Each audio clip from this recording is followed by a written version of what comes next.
Barashada luqad qalaad waa muhiim mararka qaar, gaar ahaan qof kasta oo safar badan ha ahaato waxbarasho, ganacsi ama dano kale. Inaad barato luqadda meesha aad tegayso waxay kaa caawinaysaa in dadka aad si wanaagsan ula sheekaysato oo aad isfahantaan. Sidoo kale waxay xoojinaysaa kalsoonida iyo inaad xasuusato waxyaabaha cajiibka ah ee aad la kulanto. Si kastaba, barashada luqad qalaad waxay u baahan tahay waqti iyo dadaal badan, maadaama waxyaabaha aasaasiga u ah luqaddaas ay si weyn uga duwanaan karaan mid aad hadda ku hadasho.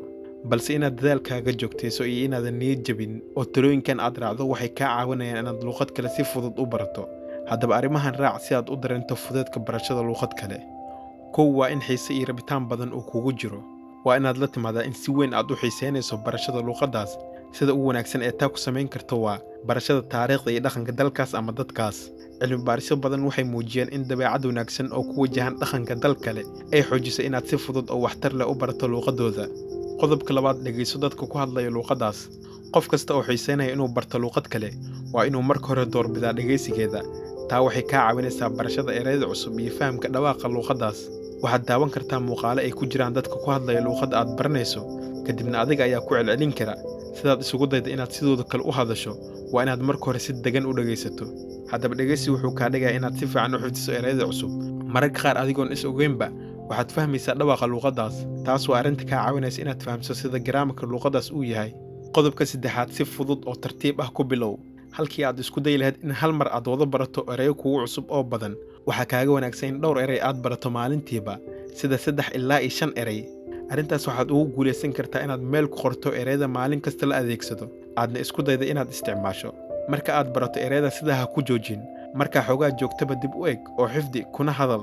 Sidoo kale dadka luqaddaas ku hadla weydiiso inay ku baraan jumladaha iyo sadarrada caanka ah ee markasta la isticmaalo. Kadib ku celceli marka aad keligaa tahay, korna ugu dhawaaq. Xilligaas ha ka welwelin hadduu dhawaaqu kaa qaldan yahay. Inta aad ku guda jirto barashada ayay arrintaa kugu fududaan doontaa. Qodobka afraad, badi ku sheekaysiga luqadda aad baranayso. Inaad si hadal ah ugu tababarato waa muhiim si la mid ah dhegaysiga. Haddaba isku day inaad ku sheekaysato, inaad adeegsato oo ku hadasho erayada cusub ee aad baratay. Waxay sii xoojinaysaa fahamkaaga iyo inaad barato luqaddaas. Xilliyada ugu horeeya waa suuragal inaad dareento in lagula yaabo marka aad si qaldan ugu dhawaaqdo erayada ama garaamarka jumlada aad khalado. Ha ka welwelin arrintaas oo jooji xishoodka. Ogolow inay dadka kale kaa saxaan qaladaadkaaga. Mar kasta oo ku hadalkaagu uu badan yahay, waxaad kordhinaysaa kalsoonidaada. Qodobka shanaad, isticmaal qaabab kala duwan. Ha isku halayn inaad hal qaab oo keli ah luqad u barato, sababtoo ah aqoonta luqad kale waxay ka timaadaa meelo kala duwan oo dhammaan muhiim ah. Si natiijo wanaagsan aad u hesho, isticmaal habab kala duwan sida internetka oo aad casharo ka qaadato, akhrinta buugaag iyo taariikhda luqaddaas, dhegaysiga idaacadaha luqadda aad baranayso ku hadlo. Sidoo kale waxaad soo gadan kartaa qaamuus ku qoran luqadda aad fahmayso iyo mid aad baranayso. Arrimahaas waxay kaa caawinayaan in adiga aad isbarto luqad kale. Ha ilaawin inaad soo gadato buugga xusuus qorka ama notebook si aad ugu qorto erey walba iyo jumlad kasta oo cusub. Qodobka lixaad ee ugu dambeeya, si joogto ah ugu tababaro oo ku celceli.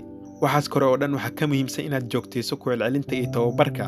Ku hadal, dhegayso, xifdi erayada, akhri oo arrimahan oo dhan ku celceli. Niyadda ku hay in marka hore ay muhiim tahay inaad fahamto luqadda. Taana waxaad ku gaari kartaa dhegaysi, akhrin iyo qoridda. Kadibna ku sheekayso wixii aad soo baratay. Waa inaad diyaar u tahay inaad waqti badan ku bixiso oo ay kaa go'an tahay barashada luqadda aad doonayso inaad barato. Waxaana xusid mudan in qof mashquul badan ay ku adkaan doonto samaynta arrintan.